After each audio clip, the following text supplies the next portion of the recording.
So hello everyone, तो एक बार फिर आप सभी का स्वागत है आज के इस मोस्ट इंपोर्टेंट शानदार सेशन में। आरपीएफ कांस्टेबल वालों के लिए मोस्ट इंपोर्टेंट ये क्लास होने वाली है, क्योंकि इसमें जो आरपीएफ कांस्टेबल का एग्जाम चल रहा है, जो करंट अफेयर्स के क्वेश्चंस आए हैं और स्टैटिक जीके जीएस के क्वेश्चंस आए हैं, भाई साहब बहुत ही खतरनाक लेवल के पूछे गए हैं। क्योंकि कुछ ऐसे करंट अफेयर्स के टॉपिक हैं जो आप लोगों ने नहीं पढ़ा है और कुछ ऐसे जीएस के क्वेश्चंस हैं जो आपने उनको भी नहीं पढ़ा है। अब यहाँ पे मैं आपको पूरा यहाँ पे बताने वाला हूं कि करंट अफेयर्स के क्वेश्चंस और स्टैटिक जीके जीएस के क्वेश्चंस कैसे पूछे जा रहे हैं। तो पूरा यहाँ पे मैं आपको कंप्लीट रिवीजन कराने वाला हूं। तो यहाँ पे जो पहला टॉपिक पूछा जा रहा है, इकोनॉमी बिजनेस से रिलेटेड करंट अफेयर्स के क्वेश्चंस पूछे जा रहे हैं। लेकिन ये जो पोर्शन है इकोनॉमी वाला, ये तो जो बिजनेस करंट अफेयर्स है ये तो बैंक में पूछा जाता है, लेकिन इकोनॉमी के करंट अफेयर्स भी आरपीएफ कांस्टेबल के एग्जाम में पूछे जा रहे हैं। क्योंकि 3 मार्च को जो थर्ड शिफ्ट का एग्जाम हुआ था, उसमें करंट अफेयर्स के क्वेश्चन कम से कम 10 से 15 क्वेश्चन थे। आप समझ लीजिए कि कितना ज्यादा लेवल है, ठीक है। और उसमें जो क्वेश्चंस करंट अफेयर्स के पूछे गए थे, ऐसे पूछे गए थे कि स्टार्टअप, भारत में कितनी स्टार्टअप हैं, इस तरीके से वेब पोर्टल से पूछे जा रहे हैं और इकोनॉमी से रिलेटेड करंट अफेयर्स के क्वेश्चंस पूछे जा रहे हैं। बाकी इसके बाद सरकारी योजनाओं से क्वेश्चंस पूछे जा रहे हैं जो आप लोगों ने नहीं पढ़ा है, उनको भी मैं यहाँ पे आपको कवर कराऊंगा। और जो जीएस का एक टॉपिक और है, प्रमुख राष्ट्रीय राजमार्ग संख्याएं, तो ये आपको पढ़कर जाना है, इनकी मुख्यालय पढ़कर जाना है। तो ये भी मैं आपको यहाँ पे कंप्लीट रिवीजन कराने वाला हूं। पुरस्कार और सम्मान, क्योंकि आप लोगों ने भी पढ़ा होगा, मैराथन क्लास लेके भी गए होगे एग्जाम देने, लेकिन कुछ ऐसे पुरस्कार सम्मान के क्वेश्चंस हैं जो एग्जाम में आ रहे हैं और वो आप नहीं पढ़ के गए हैं, तो वो भी उस तरीके से क्वेश्चंस भी मैं यहाँ पे लेकर आया हूं। और प्रमुख रेलवे जोन के मुख्यालय, एक प्रश्न फिक्स है और पूछा जा रहा है भैया, तो इसको भी पढ़कर जाना है। और ऐतिहासिक राजधानियां, ऐतिहासिक राजधानी का मतलब कि राष्ट्रकूटों की राजधानी क्या थी, पांडवों की राजधानी क्या थी, और इसके बाद इस तरीके से क्वेश्चंस पूछे जा रहे हैं। तो एक टॉपिक ये हो गया, इससे भी एक क्वेश्चंस पूछा जा रहा है। और विटामिन्स के रासायनिक नाम पूछे जा रहे हैं। इसके बाद रैंक इंडेक्स हो गया, फेमस पर्सन हो गए, और प्रमुख अनुच्छेद। अब अनुच्छेद में आप लोग सोच रहे हैं कि कैसे पूछे जा रहे हैं, आर्टिकल 17, 18, 19, 20, ये तो सबको रटा है, ये हर कोई कर लेगा। लेकिन कुछ ऐसे अलग टाइप के आर्टिकल हैं जो आप लोगों ने नहीं पढ़ा है और वो कांस्टेबल के एग्जाम में पूछ दिया गया है आरपीएफ के। तो कुछ अलग टाइप के जो आर्टिकल हैं, जो प्रमुख अनुच्छेद हैं, वो भी मैं आपको कवर करा रहा हूं। और इसके बाद प्रमुख सम्मेलन हो गए, जो प्रमुख समिट है, बैठकें हैं जो इंपॉर्टेंट हैं, कहां पर की गई हैं, तो वो चीजें, उनके क्वेश्चंस मैं आपको यहां पे कवर कराने वाला हूं। तो भैया ये टॉपिक के क्वेश्चंस पूछे जा रहे हैं, 12 टॉपिक हैं। अगर आप लोग 12 टॉपिक इस तरीके से इनके क्वेश्चंस पढ़कर जाते हैं तो आपसे स्कोर, क्योंकि 50 क्वेश्चंस आने हैं, अगर 50 में आप लोगों ने 30 या 35 स्कोर कर लिया तो बहुत बड़ा स्कोर है जीएस में। और यही टॉपिक के क्वेश्चंस पूछे जा रहे हैं और इन्हीं टॉपिक के क्वेश्चंस मैं यहां पे आपको आरपीएफ कांस्टेबल वालों के लिए लेकर आया हूं। तो वीडियो को शुरू से लेकर अंत तक जरूर देखिएगा। तो चलिए स्टार्ट करते हैं, जिस हिसाब से आरपीएफ कांस्टेबल में करंट अफेयर और जीएस के क्वेश्चंस पूछे जा रहे हैं। तो पहला क्वेश्चन आपके सामने बनेगा करंट अफेयर्स का, कि कौन सा देश भारत का चौथा सबसे बड़ा निर्यातक बाजार, एक्सपोर्ट मार्केट बन गया है। और इस तरीके से ऐसे लेवल के क्वेश्चंस पूछे जा रहे हैं। तो सर इसका राइट आंसर हो जाएगा यूनाइटेड किंगडम। यूनाइटेड किंगडम जो है भारत का चौथा सबसे बड़ा निर्यात बाजार बना है, एक्सपोर्ट मार्केट बन गया है। तो option B will be the right answer हो जाएगा। बाकी आपको मैं हर एक करंट अफेयर से जुड़ा 1 से 2 फोटो जरूर दिखाता हुआ चलूंगा, जिससे कि एग्जाम तक आपको ये याद रहे। तो क्या भला कि एग्जाम में यही क्वेश्चंस भगवान करे पूछ दिया जाए, तो आप लोग अगर इसको पढ़कर जाएंगे तो क्या आपसे गलत थोड़ी होगा, आपसे सही करके आएंगे इस क्वेश्चंस को। तो ये आपको याद रखना है। क्वेश्चंस बनेगा कि राष्ट्रीय राजमार्ग संख्या 7 किसे जोड़ता है, तो ये फाजिल्का से माना को जोड़ता है। फाजिल्का कहां पर है, ये पंजाब में है, और माना कहां पर है, ये उत्तराखंड में है। तो ये आपको याद रखना। बाकी एक्स्ट्रा जानकारी भी आपको मैं दिखाता हुआ चलूंगा एग्जाम से रिलेटेड, तो वो भी आपको एक नज़र याद रखना है। बाकी जो राष्ट्रीय राजमार्ग संख्या 7 है, ये उत्तराखंड राज्य में भारत और तिब्बत सीमा पर देहरादून, ऋषिकेश, देवप्रयाग, रुद्रप्रयाग, कर्णप्रयाग और चमोली, बद्रीनाथ, माना को जोड़ता है। तो ये चीज़ याद रखना। बाकी फाजिल्का पंजाब में है, माना कहाँ पर है, उत्तराखंड में। तो ये आपको याद रखना है। सोनी इंडिया के नए मुख्य कार्यकारी अधिकारी सीईओ के रूप में किसे अपॉइंट किया गया है। इस तरीके से इस लेवल तक क्वेश्चंस पूछे जा रहे हैं जीएस और करंट अफेयर्स के। तो जो सोनी इंडिया के सीईओ हैं, किसे अपॉइंट किया गया है, तो सर इसका राइट आंसर हो जाएगा गौरव बनर्जी को। गौरव बनर्जी इसका राइट आंसर हो जाएगा। तो option C will be the right answer हो जाएगा। इमेज भी आपको देखते हुए चलना है, एग्जाम तक याद कैसे हो सके वो चीज आपको यहाँ पे इमेज को जरूर देखना है। तो Gaurav Banerjee becomes the new MD and CEO Sony pictures network India. Sony की ये CEO और MD के रूप में इनको अपॉइंट किया गया है। तो ये आपको याद रखना है। अगला क्वेश्चन बनेगा कि मध्य रेलवे जोन का मुख्यालय कहां पर है। एक प्रश्न पूछा जा रहा है इससे। तो मध्य रेलवे जोन का मुख्यालय कहाँ पर है? तो सर इसका राइट आंसर हो जाएगा हमारा मुंबई। तो ऑप्शन ए इसका राइट आंसर हो जाएगा। क्वेश्चन बनेगा कि दक्षिण मध्य रेलवे जोन का मुख्यालय कहाँ पर है? तो सर इसका राइट आंसर हो जाएगा हमारा सिकंदराबाद। सिकंदराबाद इसका राइट आंसर हो जाएगा। और इसका जो पीडीएफ है आपको टेलीग्राम चैनल पर मिल जाएगा, जो कि वीडियो के डिस्क्रिप्शन बॉक्स पर टेलीग्राम चैनल का लिंक लगा है। तो वहां से आप उस लिंक को क्लिक करके चैनल को ज्वाइन जरूर करिएगा, क्योंकि वहां पे एक्स्ट्रा जानकारी, अपडेट, इंपॉर्टेंट नोट्स और नोटिफिकेशन अपलोड किए जाते हैं। अगला क्वेश्चन बनेगा आपके सामने कि दक्षिणी तटीय रेलवे का मुख्यालय कहाँ पर है? दक्षिणी तटीय रेलवे का मुख्यालय कहाँ पर है? तो राइट आंसर हो जाएगा विशाखापत्तनम। जिस टॉपिक के, जिस हिसाब से करंट अफेयर और जीएस के क्वेश्चंस पूछे जा रहे हैं उसी पैटर्न के हिसाब से मैं आपको आरपीएफ कांस्टेबल के लिए यहाँ पर रिवीजन करा रहा हूँ। तो बाकी जिनका अगली शिफ्ट में एग्जाम लगा है भैया वो इस वीडियो को जरूर देखकर जाइएगा, क्योंकि इस वीडियो से आपको हेल्प जरूर मिलेगी। तो अगला क्वेश्चन बनेगा कि पूर्व मध्य रेलवे जोन का मुख्यालय कहाँ पर है? तो हाजीपुर में है। तो ये भी आपको याद रखना। चलिए इसके बाद अगला क्वेश्चन बनेगा कि क्षेत्रफल की दृष्टि से विश्व का सबसे छोटा देश कौन सा है? तो वेटिकन सिटी है। तो ऑप्शन बी इसका राइट आंसर हो जाएगा। क्षेत्रफल की दृष्टि से विश्व का सबसे छोटा कंट्री वेटिकन सिटी। तो option B will be the right answer हो जाएगा।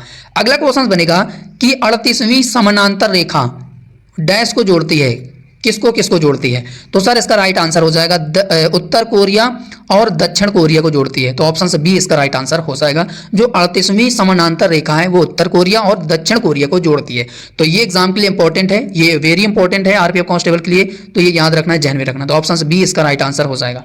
अगला है कि ग्रैंड चैनल किसके किसके मध्य है? Grand channel. तो राइट आंसर हो जाएगा सुमात्रा और निकोबार के मध्य है। तो ऑप्शन ए इसका राइट आंसर हो जाएगा। ग्रैंड चैनल सुमात्रा और निकोबार के मध्य है। तो ऑप्शन ए इसका राइट आंसर हो जाएगा। अब हो सकता है कि आपसे 8 डिग्री की बात कर ले एग्जाम में, 9 डिग्री की बात कर ले, 10 डिग्री की बात कर ले। तो जो 10 डिग्री चैनल है ये अंडमान और निकोबार के मध्य है।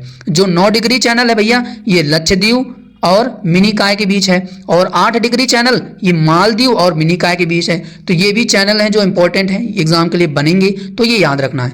चलिए इसके बाद अगला क्वेश्चन बनेगा, ऐसे भैया क्वेश्चंस पूछे जा रहे हैं करंट अफेयर्स में।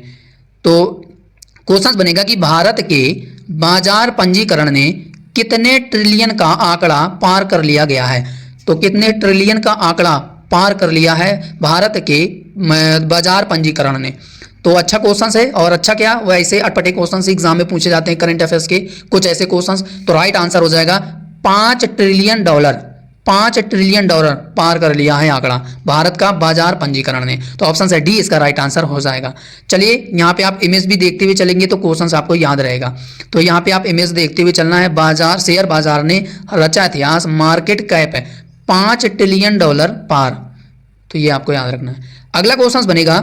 अगला क्वेश्चन बनेगा कि किसे विश्व पशु स्वास्थ्य यानी कि world organisation for animal health WOAH के डायरेक्टर जनरल किसे अपॉइंट किया गया है? विश्व पशु स्वास्थ्य संगठन के डायरेक्टर जनरल यानी कि महानिदेशक किसे अपॉइंट किया गया है? तो सर इसका राइट आंसर हो जाएगा, इसका राइट आंसर हो जाएगा हमारा अमैनुअल सोबेरन को। तो ऑप्शन डी इसका राइट आंसर हो जाएगा। अमैनुअल सोबेरन को विश्व पशु स्वास्थ्य संगठन का डायरेक्टर जनरल इनको अपॉइंट किया गया है। और ये कहाँ की हैं? फ्रांस की हैं अमैनुअल, जो कि विश्व पशु स्वास्थ्य संगठन की महानिदेशक इनको अपॉइंट कर दिया गया है। तो एग्जाम के लिए इंपॉर्टेंट बनेगा। अगला क्वेश्चन बनेगा कि कौन सा राष्ट्रीय जलमार्ग राजस्थान से होकर गुजरता है? तो कौन सा राष्ट्रीय जलमार्ग संख्या है जो कि राजस्थान से होकर गुजरता है? तो सर इसका राइट आंसर हो जाएगा हमारा राष्ट्रीय राजमार्ग संख्या 3। तो ऑप्शन ए इसका राइट आंसर हो जाएगा। तो ऑप्शन ए इसका राइट आंसर हो जाएगा। अब हो सकता है कि आपसे राष्ट्रीय राजमार्ग 44 की बात करें तो ये भारत का सबसे लंबा राष्ट्रीय राजमार्ग है। तो ये भी आपको याद रखना।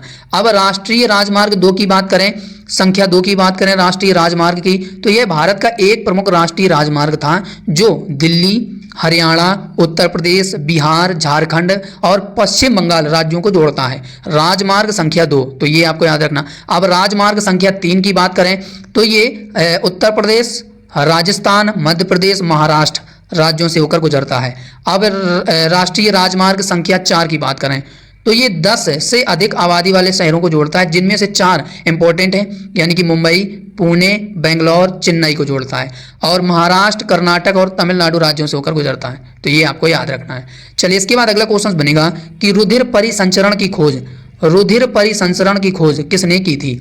तो किसने की है? तो सर इसका राइट आंसर हो जाएगा हमारा। और जो भी इंपॉर्टेंट खोज करता है वो भी एग्जाम में पूछे जा रहे हैं एक प्रश्न, तो उनको आप लोग जरूर देख कर जाइएगा। तो राइट आंसर हो जाएगा विलियम हार्वे। तो ऑप्शन ए इसका राइट आंसर हो जाएगा, विलियम हार्वे रुधिर परिसंचरण की खोज की थी। चलिए अगला है कि ब्लड बैंक किसे कहा जाता है? तो प्लीहा को कहा जाता है, स्प्लीन को कहा जाता है। अब इसी में आपसे पूछ दे कि जो आरबीसी है, तो आरबीसी का कब्रिस्तान किसे कहा जाता है? तो प्लीहा को कहा जाता है। ठीक है, प्लीहा को कहा जाता है। ब्लड बैंक किसे कहा जाता है? प्लीहा को। आरबीसी का कब्रिस्तान किसे कहा जाता है? प्लीहा को कहा जाता है। तो ये दोनों आपको याद रखना है। अगला है कि दूरबीन का आविष्कार, दूरबीन का आविष्कार किसने किया था? दूरबीन का आविष्कार किसने किया था? तो सर इसका राइट आंसर हो जाएगा गैलीलियो ने, गैलीलियो साहब ने किया था। तो ऑप्शन बी इसका राइट आंसर हो जाएगा। अगला है कि ऑक्सिन हार्मोन, ऑक्सिन हार्मोन किस में नहीं पाया जाता? तो ये जानवरों में नहीं पाया जाता है। तो ऑप्शन ए इसका राइट आंसर हो जाएगा। चलिए अगला है कि कौन से विटामिन जल में घुलनशील नहीं है? तो सबसे पहले ये देख लीजिए कि जल में घुलनशील विटामिन कौन कौन से होते हैं। बी और सी, बी और सी, यानी कि बी के मल्टीपल में जितने विटामिन हैं और सी ये जल में घुलनशील विटामिन है। अब ऑप्शंस के अकॉर्डिंग देखो, बी के मल्टीपल में जितने भी विटामिन हैं वो जल में घुलनशील होते हैं। तो यानी कि विटामिन के जो है ये जल में घुलनशील नहीं है। तो भैया ये किस में घुलनशील है? ये वसा में घुलनशील विटामिन है। अब वसा में कौन कौन से विटामिन होते हैं? तो कीड़ा आप लोग ने पढ़ा होगा, ये ट्रिक है कीड़ा करके। विटामिन के, vitamin E, vitamin D, vitamin A, तो ये किस में घुलनशील है? ये वसा में घुलनशील विटामिन है। जो जल में घुलनशील विटामिन होते हैं वो बी और सी होते हैं। तो ये आपको याद रखना है। बाकी एग्जाम में एक प्रश्न इससे जरूर पूछा जा रहा है। अब विटामिन के जितने भी वैज्ञानिक नाम है एग्जाम के लिए इंपॉर्टेंट है, वो मैं पूरी लिस्ट के फॉर्मेट में यहाँ पे क्विक रिवीजन करा दे रहा हूँ। जैसा कि विटामिन B1 का जो रासायनिक नाम है वो थायमिन है, B2 का राइबोफ्लाविन है, B3 का नियासिन है। ठीक है, B3 का नियासिन है। और B5 का क्या है? B5 का है पेंटोथेनिक एसिड। B6 का क्या है? पायरोडिऑक्सिन। B7 का क्या है? बायोटिन है। ठीक है, और B9 का क्या है? B9 का फिलोट है। B9 का क्या है? फिलोट है। और B12 का क्या है? तो कोबालामिन है। BC का क्या है? एस्कॉर्बिक एसिड है। और इसके बाद ए का क्या है? विटामिन ए का रेटिनॉल है। डी का क्या है? तो कैल्सीफेरॉल है। और ई का क्या है?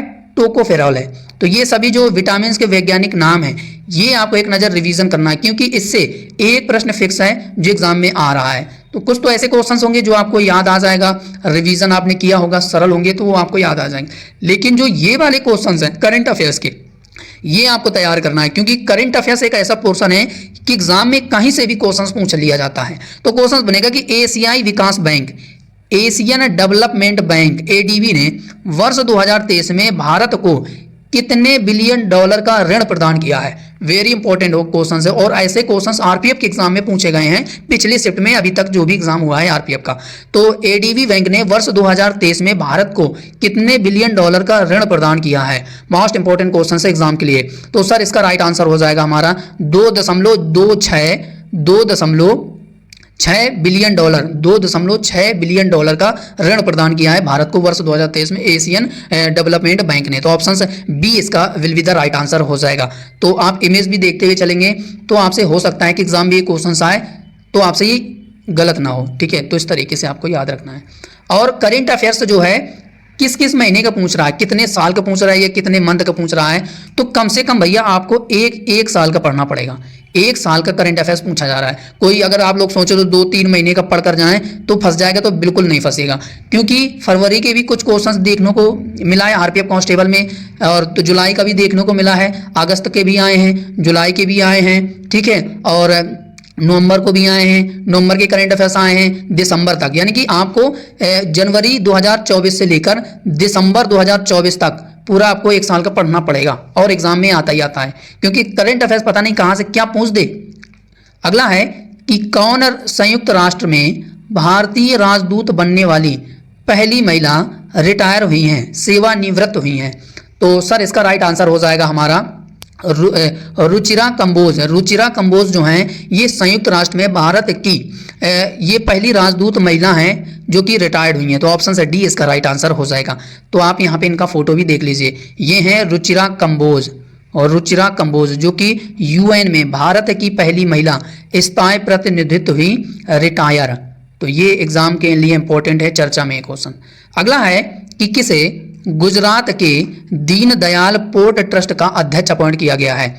तो सर इसका राइट आंसर हो जाएगा हमारा सुशील कुमार सिंह को। तो ऑप्शन बी इसका राइट आंसर हो जाएगा। और ये मैं दावे के साथ कह रहा हूँ कि जितने टॉपिक के क्वेश्चंस मैं आपको यहाँ पे कवर करा रहा हूँ वो एग्जाम के लिए सफिशिएंट है, एग्जाम में जरूर पूछा जाएगा। क्योंकि पिछली शिफ्ट में जिस टॉपिक से क्वेश्चंस पूछे गए, कौन कौन टॉपिक से पूछे गए, वो टॉपिक की ईमानदारी से मैंने यहाँ पे क्वेश्चंस को रखा है। तो इमेज भी आप देखते हुए चलिए कि Sushil Kumar Singh as chairman of Deendayal port trust in Kandla Gujarat. तो ये आपको याद रखना है। अगला है कि किस भारतीय लेखिका ने वर्ष 2024 राष्ट्रमंडल लघु कथा पुरस्कार को जीता है। तो सर इसका राइट आंसर हो जाएगा हमारा संजना ठाकुर। तो ऑप्शन से डी इसका राइट आंसर हो जाएगा। तो संजना ठाकुर को जो लघु कथा पुरस्कार है 2024 का, इनको ये प्रदान किया गया है। तो ये आप इनका फोटो भी देख सकते हैं। चलिए दूसरा भी इमेज देख लीजिए कि किसके लिए इनको ये पुरस्कार दिया गया है।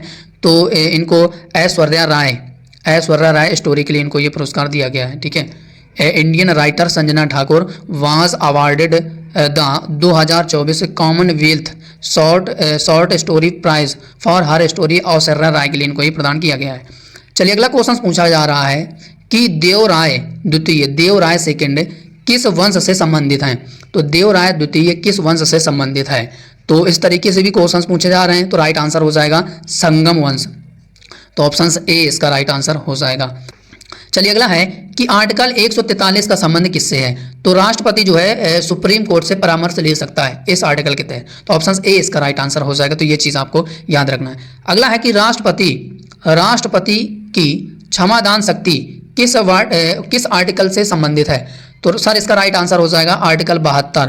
तो ऑप्शन बी इसका राइट आंसर हो जाएगा। तो ये चीज़ आपको याद रखना है। चलिए इसके बाद अगला है कि निर्वाचन आयोग का जिक्र किस आर्टिकल में मिलता है। तो निर्वाचन आयोग का जिक्र किस आर्टिकल में मिलता है। तो आर्टिकल 324 में मिलता है। तो ऑप्शन सी इसका राइट आंसर हो जाएगा। अगला है कि प्रधानमंत्री के मंत्रिमंडल का प्रावधान किस आर्टिकल में है, किस आर्टिकल में वर्णित है। तो सर इसका राइट आंसर हो जाएगा आर्टिकल 74। तो ऑप्शन बी इसका राइट आंसर हो जाएगा। अगला है कि कैग नियंत्रक एवं महालेखा परीक्षक का प्रावधान किस अनुच्छेद में वर्णित है। तो सर इसका राइट आंसर हो जाएगा 148 आर्टिकल 148 में। तो ये आपको याद रखना है। चलिए इसके बाद अगला है कि 12वां विश्व हिंदी सम्मान किसे प्रदान किया गया है। तो सर इसका राइट आंसर हो जाएगा उषा ठाकुर।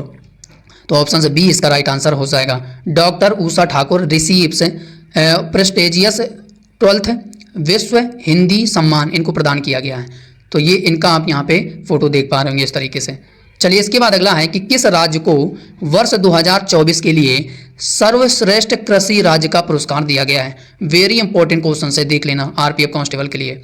तो वर्ष 2024 के लिए सर्वश्रेष्ठ कृषि राज्य का पुरस्कार किसे प्रदान किया गया है। बेस्ट एग्रीकल्चर स्टेट का पुरस्कार किसे प्रदान किया गया है, किस राज्य को प्रदान किया गया है। तो सर इसका राइट आंसर हो जाएगा, will be the right answer option B Maharashtra को। महाराष्ट्र इसका राइट आंसर हो जाएगा। महाराष्ट्र को वर्ष 2024 का सर्वश्रेष्ठ कृषि राज्य पुरस्कार प्रदान किया गया, महाराष्ट्र को प्रदान किया गया है। इमेज भी आप देखते हुए चलिए, Maharashtra awarded best agriculture state for 2024 के लिए इस पुरस्कार को इनको प्रदान किया गया है महाराष्ट्र को। अगला है कि किसे फ्रांस का सर्वोच्च नागरिक सम्मान knight of the legion of honour से सम्मानित किया गया है। अगर आप इस ऑप्शंस के अकॉर्डिंग सोचे कि नरेंद्र मोदी इसका राइट आंसर हो जाएगा तो बिल्कुल गलत है, क्योंकि नरेंद्र मोदी को 2-3 देशों का ये पुरस्कार प्रदान किया गया है। तो हो सकता है कि ऑप्शंस में ये रख दे और ये क्वेश्चंस पूछा जाए तो आप लोग गलत ना करना, क्योंकि नरेंद्र मोदी नहीं हो सकता। तो इसके अलावा कौन हो सकता है फ्रांस का सर्वोच्च नागरिक पुरस्कार knight of the legion of honour. तो ये रोशनी नादर मल्होत्रा को प्रदान किया गया है। वेरी इंपॉर्टेंट क्वेश्चन है, ऑप्शन ए इसका राइट आंसर हो जाएगा। ये देख लीजिए, HCL टेक की ये क्या है, चेयरपर्सन है। इंपॉर्टेंट है question. Roshni Nadar Malhotra awarded France highest civilian honour से इनको ये प्रदान किया गया है। तो इंपॉर्टेंट क्वेश्चन एग्जाम के लिए याद रखना। तो यहाँ पे आप दूसरा भी देख पा रहे होंगे, ठीक है। तो फ्रांस का सर्वोच्च नागरिक पुरस्कार है knight of the legion of honour से इनको ये सम्मानित किया गया है। तो एग्जाम के लिए भैया इंपॉर्टेंट है, इसलिए इमेज में मैं ये सब इंपॉर्टेंट जानकारी लगा रहा हूँ कि क्वेश्चंस भी आप देखो, इसके बाद इमेज भी आप देखते हुए चलेंगे तो क्वेश्चंस आपके दिमाग में रहेगा। क्वेश्चंस भी पढ़ा, इमेज में भी जो लिखा है वो पढ़ा, और इमेज में जो दिख रहा है वो भी आपने देखा, तो आपके दिमाग में सेट हो जाएगा कि क्वेश्चंस में क्या है, और एग्जाम में इस तरीके से आ जाएगा तो आपसे गलत नहीं होगा। चलिए अगला है कि वर्ष 2023-24 में भारत में प्रत्यक्ष विदेशी निवेश FDI सबसे अधिक किस देश से आया है? तो किस देश से सबसे ज़्यादा प्राप्त हुआ है FDI वर्ष 2023-24 में भारत को? तो सिंगापुर से प्राप्त हुआ है। ठीक है, तो ऑप्शन से D will be the right answer हो जाएगा। और ऐसे करंट अफेयर्स के क्वेश्चंस देखो भैया पूछे जा रहे हैं, और जिस टॉपिक के क्वेश्चंस आ रहे हैं तो वही टॉपिक के क्वेश्चंस मैं आपको यहाँ पे कवर करा रहा हूँ। तो यहाँ पे आप देख लीजिए, इमेज भी आप देखते हुए चलना है, फोकस करते हुए चलना है। जो इमेज में लिखा हुआ है India receives the highest FDI from Singapore से प्राप्त हुआ है भारत को, और इसके जो सेकेंड स्थान पर है मॉरिशस से प्राप्त हुआ है। ठीक है, बिगेस्ट इन्वेस्टर गवर्नमेंट डाटा। तो ये इमेज आप देखते हुए चलना है, और इमेज में जो लिखा है उसको भी आप देखेंगे पढ़ेंगे तो क्वेश्चंस आपको याद हो जाएगा। इसीलिए मैं इमेज में भी ये सब इंपॉर्टेंट जानकारी ऐड कर रहा हूँ, लिख रहा हूँ, मेहनत कर रहा हूँ, तो इसलिए कर रहा हूँ ना कि एग्जाम में आपसे क्वेश्चंस आए गलत ना हो और एग्जाम तक याद हो सके। अगला है कि Tata power solar system limited ने किस राज्य में घर घर सोलर पहल की शुरुआत की है? तो Tata power solar system limited ने किस राज्य में घर घर सोलर इस पहल को शुरू किया है? तो सर इसका राइट आंसर हो जाएगा उत्तर प्रदेश। तो ऑप्शन से D will be the right answer हो जाएगा। टाटा पावर लॉन्चेस घर घर solar initiative in Uttar Pradesh. तो ये आपको याद रखना है। चलिए इसके बाद अगला है कि किस राज्य ने राजीव गांधी सिविल अभ्यस्तम योजना को शुरू किया है? तो किस राज्य ने शुरू किया है राजीव गांधी सिविल अभ्यस्तम योजना को? तो सर इसका राइट आंसर हो जाएगा तेलंगाना। तो ऑप्शन ए इसका राइट आंसर हो जाएगा। राजीव गांधी सिविल अभ्यस्तम योजना को तेलंगाना राज्य सरकार ने शुरू किया है। चलिए अगला है कि किसने अपना तीसरा वैश्विक हैकथॉन 2024 लॉन्च किया है? तो किसने लॉन्च किया है? तो सर इसका राइट आंसर हो जाएगा, ये लॉन्च किया है RBI ने। तो RBI इसका राइट आंसर हो जाएगा। तो ऑप्शन बी इसका राइट आंसर हो जाएगा। और इमेज आप देखते हुए चलेंगे तो क्वेश्चंस आपको ये याद रहेगा। ठीक है, चलिए अगला है कि किस राज्य में विश्व के सबसे बड़े रामायण मंदिर का निर्माण किया गया है? तो कहाँ पर एस्टैब्लिश किया गया है? दुनिया का सबसे बड़ा रामायण मंदिर टेम्पल का निर्माण किया गया है। तो कहाँ पर एस्टैब्लिश किया गया? मोस्ट इंपॉर्टेंट है। तो अगर आप सोचें कि इसका उत्तर प्रदेश इसका सही आंसर होगा तो बिल्कुल नहीं होगा, बिल्कुल गलत। और क्योंकि अधिकतर अगर ये क्वेश्चन आएगा तो अधिकतर उत्तर प्रदेश ही लोग टिक करेंगे, क्योंकि उत्तर प्रदेश इसका राइट आंसर है ही नहीं। तो विश्व का सबसे बड़ा रामायण मंदिर का निर्माण किया गया है बिहार में, बिहार में किया गया। तो ऑप्शन बी ऑप्शन ए इसका राइट आंसर हो जाएगा। और वर्ल्डेस्ट लार्जेस्ट ये रामायण मंदिर बिहार में एस्टैब्लिश किया गया है। तो मोस्ट इंपॉर्टेंट क्वेश्चन है भैया ये। चलिए अगला है मिसाइल मैन के नाम से मशहूर, मिसाइल मैन के नाम से मशहूर देश के पूर्व राष्ट्रपति APJ अब्दुल कलाम की 27 जुलाई 2024 को कौन सी पुण्यतिथि मनाई गई है? तो कौन सी पुण्यतिथि मनाई गई है? तो सर इसका राइट आंसर हो जाएगा नवमी। तो ऑप्शन डी इसका राइट आंसर हो जाएगा। तो ये आपको याद रखना है। चलिए इसके बाद अगला है कि एशियन क्रिकेट काउंसिल का नया अध्यक्ष किसे अपॉइंट किया गया है? एशियाई क्रिकेट परिषद का नया अध्यक्ष किसे अपॉइंट किया गया है? तो सर इसका राइट आंसर हो जाएगा मोहसिन नकवी। मोहसिन नकवी इसका राइट आंसर हो जाएगा। तो option D will be the right answer हो जाएगा। तो इमेज आप देखते हुए चलिए कि PCB chairman Mohsin Naqvi to replace Jay Shah की जगह इनको एशियन क्रिकेट काउंसिल के प्रेसिडेंट के रूप में इनको अपॉइंट किया गया। तो ये हैं मोहसिन नकवी, और इनकी जगह अब इनको अपॉइंट किया गया है। तो ये आपको याद रखना है। अगला है कि डॉक्टर जितेंद्र सिंह ने वंचित युवाओं को सशक्त बनाने के लिए किस नाम से एक पोर्टल लॉन्च किया है? तो मैंने आपसे बताया था पहले कि ऐप और प्रमुख पोर्टल से क्वेश्चंस पूछे जा रहे हैं। तो जितेंद्र सिंह ने वंचित युवाओं को सशक्त बनाने के लिए किस नाम से एक पोर्टल को लॉन्च किया है? तो सर इसका राइट आंसर हो जाएगा हमारा विजन पोर्टल लॉन्च किया है वंचित युवाओं को सशक्त बनाने के लिए। डॉक्टर जितेंद्र सिंह ने विजन पोर्टल को लॉन्च किया। तो ऑप्शन ए इसका राइट आंसर हो जाएगा। चलिए इसके बाद अगला है कि भारतीय रेलवे ने यात्रियों की सुरक्षा बढ़ाने के लिए किस नाम से एक मोबाइल एप्लीकेशन लॉन्च किया है? तो भारतीय रेलवे ने यात्रियों की सुरक्षा को और मजबूत करने के लिए किस नाम से मोबाइल एप्लीकेशन को लॉन्च किया है? तो राइट आंसर हो जाएगा संरक्षा। तो ऑप्शन सी इसका राइट आंसर हो जाएगा। सी इसका राइट आंसर हो जाएगा। तो ये याद रखना संरक्षा। मोबाइल एप्लीकेशन को लॉन्च किया गया है। इसके बाद अगला है कि यामिनी कृष्णमूर्ति का हाल ही में निधन हो गया है, ये क्या थी? तो शास्त्रीय नर्तक थी। तो ऑप्शन बी इसका राइट आंसर हो जाएगा, ये शास्त्रीय नर्तक थी और इनको 1968 में पद्मश्री पुरस्कार से इनको सम्मानित किया गया था। तो ये इंपॉर्टेंट क्वेश्चन है, बाकी ये याद रखना, ठीक है। चलिए अगला है कि किसने अन्न चक्र और स्कैन पोर्टल को लॉन्च किया? अन्न चक्र और स्कैन पोर्टल को लॉन्च किया है, तो किसने लॉन्च किया है? तो सर इसका राइट आंसर हो जाएगा हमारा ये प्रहलाद जोशी ने लॉन्च किया। तो ऑप्शन से ए इसका राइट आंसर हो जाएगा, प्रहलाद जोशी ने। चलिए इसके बाद अगला है कि किसने 29 भाषाओं में यूट्यूब चैनल को लॉन्च करने के लिए एनसीईआरटी के साथ साझेदारी की है? किसने 29 भाषाओं में यूट्यूब चैनल लॉन्च करने के लिए एनसीईआरटी के साथ साझेदारी की है? तो किसने की है? तो सर इसका राइट आंसर हो जाएगा गूगल ने किया। तो ऑप्शन से बी इसका राइट आंसर हो जाएगा, Google NCERT YouTube channel in 29 language, ठीक है। तो ये लॉन्च किया है गूगल ने। अगला है कि पांड्यों की राजधानी क्या थी? पांड्यों की राजधानी क्या थी? पांड्यों की राजधानी क्या थी? तो सर इसका राइट आंसर हो जाएगा मदुरै। क्या थी? मदुरै। पांड्यों की राजधानी मदुरै। तो ऑप्शन ए इसका राइट आंसर हो जाएगा, क्योंकि इनसे क्वेश्चंस फिक्स एग्जाम में आ रहे हैं आरपीएफ कांस्टेबल में। अब यहाँ पे आपसे पूछा जा सकता है एग्जाम में कि राष्ट्रकूटों की राजधानी क्या थी? तो मालखेड़, मान्यखेद भी कहते हैं इसे। चालुक्यों की राजधानी क्या थी? बदायूं। और सातवाहन वंश की राजधानी पैठन या प्रतिष्ठान। चोलों की राजधानी तंजौर। पालों की राजधानी गौंड और पल्लवों की राजधानी कांचीपुरम। प्रतिहारों की राजधानी कन्नौज थी। तो ये सभी जितने भी वंश की राजधानियां हैं, ये एग्जाम के लिए एक जरूर पूछा जाएगा, क्योंकि ऑलरेडी आ रहे हैं तो एग्जाम में भी आएंगे अगले शिफ्ट में। अगला है कि किसने रेलवे बोर्ड का नया अध्यक्ष और सीईओ अपॉइंट किया है? रेलवे बोर्ड का नया अध्यक्ष, चेयरमैन और सीईओ अपॉइंट किया गया है। तो किसे अपॉइंट किया गया है? तो ये सतीश कुमार शर्मा को अपॉइंट किया गया। तो ऑप्शन सी इसका राइट आंसर हो जाएगा, Satish Kumar named new chairman and CEO of railway board के, ठीक है। तो ये एग्जाम के लिए इंपॉर्टेंट है। अगला है कि कौन सा देश वर्ष 2024 में दुनिया का सबसे बड़ा लौंग उत्पादक देश बना है? तो इंडोनेशिया बना है। तो ऑप्शन से बी इसका राइट आंसर हो जाएगा, ऑप्शन से बी इसका राइट। इंडोनेशिया दुनिया का सबसे बड़ा उत्पादक देश बना है। तो इंडोनेशिया इसका राइट आंसर हो जाएगा, ऑप्शन से बी नहीं होगा, ऑप्शन से सी नहीं होगा, ऑप्शन से बी इसका राइट आंसर हो जाएगा, इंडोनेशिया, ठीक है। तो ऑप्शन से बी इसका राइट आंसर हो जाएगा। अगला है कि कौन सा राज्य वर्ष 2024 में भारत का सबसे बड़ा सरसों का उत्पादक राज्य बना है? अभी लौंग का उत्पादक देश कौन सा बना है? इंडोनेशिया बना है। अब सरसों का उत्पादक राज्य कौन बना है भारत का सबसे बड़ा वर्ष 2024 में? तो सर इसका राइट आंसर हो जाएगा हमारा Rajasthan. Rajasthan will be the right answer हो जाएगा। और राजस्थान जो है 45 से लेकर 49% उत्पादक करता है सरसों का। तो ऑप्शन राजस्थान इसका राइट आंसर हो जाएगा।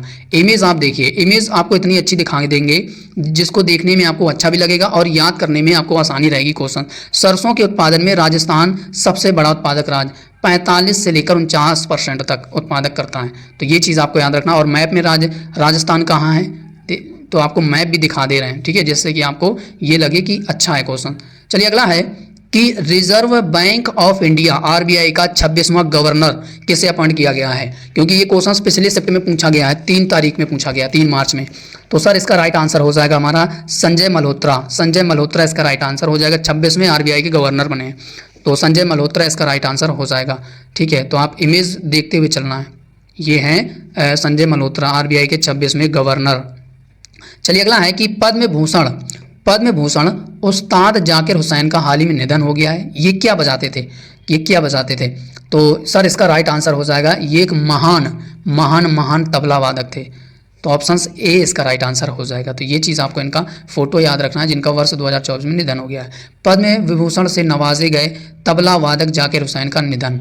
अब इनको कब दिया गया है, कौन सा पुरस्कार? तो 2002 में पद्म भूषण दिया गया था, पद्मश्री 1988 में दिया गया था, पद्म विभूषण दिया गया था 2023 में दिया गया था। तो ये कितना ज़्यादा इंपॉर्टेंट है, मोस्ट इंपॉर्टेंट क्वेश्चन है, तो ये याद रखना जाकिर हुसैन। तो बाकी अगला क्वेश्चन देख लीजिए।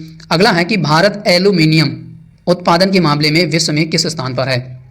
और रैंक इंडेक्स में इस तरीके से क्वेश्चंस पूछे जा रहे हैं, रैंक इंडेक्स नहीं, अब इस तरीके से क्वेश्चंस पूछे जा रहे हैं करंट अफेयर्स के।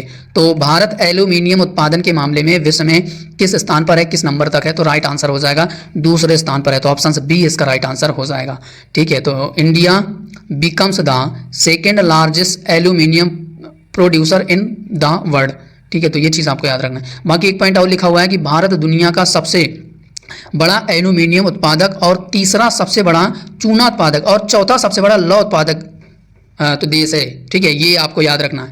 इंपॉर्टेंट फैक्ट्स जो हैं इमेज में जो लिखा हुआ है उनको भी आपको फोकस करते हुए चलना है। अगला है कि भारत वर्ष 2024 में वैश्विक कृषि निर्यात किस स्थान पर है? वैश्विक कृषि निर्यात में किस स्थान पर है? तो ये 8वें स्थान पर है। भारत वर्ष 2024 में वैश्विक कृषि निर्यात यानी कि ग्लोबल एग्रीकल्चर एक्सपोर्ट्स में 8वें स्थान पर है। तो option C will be the right answer हो जाएगा, ठीक है। तो ये आपको बाकी ये याद रखना है। अगला कि केंद्रीय मंत्री अश्विनी वैष्णव ने कहां पर भारत के 500वें में सामुदायिक रेडियो स्टेशन अपना रेडियो 90 FM का उद्घाटन किया है? तो कहां पर किया है? तो मिजोरम में किया। तो ऑप्शन बी इसका राइट आंसर हो जाएगा, मिजोरम में किया। Union minister Shri Ashwini Vaishnaw inaugurates India's 500 community radio station अपना radio 90 FM at Aizawl IIMS Aizawl में इसे लॉन्च किया गया है। तो ये आपको याद रखना है। तो बाकी दूसरा भी आप इमेज देखेंगे तो बिंदास तरीके से आपको क्वेश्चन याद हो सके। चलिए अगला है कि कौन सी कंपनी माइक्रोसॉफ्ट को पीछे छोड़कर दुनिया की सबसे मूल्यवान कंपनी बनी है? तो राइट आंसर हो जाएगा निविडिया इसका राइट आंसर हो जाएगा। तो ऑप्शन ए इसका राइट आंसर हो जाएगा। Nvidia has overtake Microsoft to becomes the worldest most valuable company बन गई है निविडिया। तो इसका राइट आंसर हो जाएगा। चलिए बाकी ये रहे जो ट्रेंडिंग में आरपीएफ कांस्टेबल के एग्जाम में करंट अफेयर और स्टैटिक जीके के क्वेश्चंस कैसे आ रहे हैं, आपको अभाव पता चल गया, किस टॉपिक के क्वेश्चंस आ रहे हैं, तरीका भी आपको पता चल गया। तो बस यही टॉपिक के क्वेश्चंस आपको पढ़कर जाना है। 100% चांस है आपके एग्जाम में जरूर पूछा जाएगा, क्योंकि जिस हिसाब से अभी तक शिफ्ट में पूछे गए क्वेश्चंस उसी टॉपिक के और उसी बेस के आधार पर, उसी एग्जाम के आधार पर मैं ये टॉपिक के क्वेश्चंस को कवर कराया हूँ। बाकी उम्मीद है सेशन आपको अच्छा लगा होगा, क्योंकि ये टॉपिक के क्वेश्चन प्रश्न एग्जाम में पूछे जा रहे हैं। तो बाकी सेशन कैसा लगा लाइक, शेयर, कमेंट और सब्सक्राइब करके जरूर बताइएगा। और पहली बार अगर चैनल में आए हैं, जुड़े हैं, पहली बार सेशन को अटेंड कर रहे हैं तो चैनल को सब्सक्राइब जरूर करके जाइएगा। बाकी फीडबैक जरूर दीजिएगा कि आपकी शिफ्ट में किस किस टॉपिक से क्वेश्चंस पूछे गए हैं, तो वो भी मैं वीडियो बना सकूं उन टॉपिक के क्वेश्चंस को जिनका अगली शिफ्ट में एग्जाम लगा हुआ है। तो बाकी कमेंट जरूर बताइएगा कि किस किस टॉपिक से क्वेश्चंस पूछे जा रहे हैं, तो उसी टॉपिक के आधार पर मैं एक और वीडियो लेकर आऊंगा। तो आज के लिए इतना ही, मिलते हैं तब तक के लिए। जय हिंद, जय भारत, वंदे मातरम।